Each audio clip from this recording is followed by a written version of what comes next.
Mr. Northcote was my RE teacher at school. He wore a scruffy suit with a bum bag, which I always thought was an odd combination. It was the late 1980s and smoking in the staff room was still a thing, and so strangely and kind of disturbingly when I think about it now, I can still remember what Mr. Northcote smelt like. But the really strange thing about him was that even though he taught RE, he hated God and was convinced the Bible was a load of rubbish. Now, I'm not talking about a healthy dose of scepticism or a thoroughly questioning mind.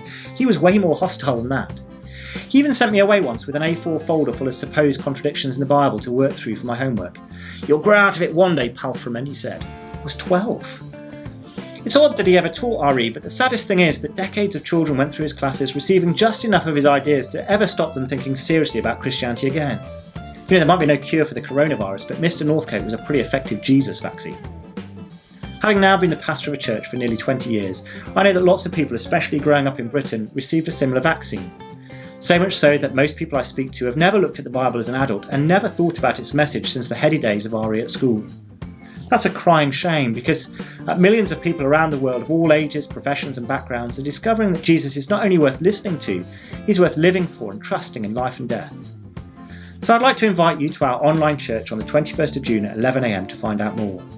The format is a Zoom webinar, but don't worry, you won't have a microphone or a camera switched on, so no one will be able to see you, but you'll be able to follow and listen in.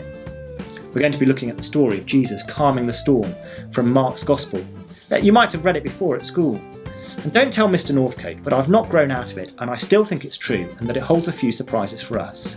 So hopefully see you on the 21st of June at 11 a.m.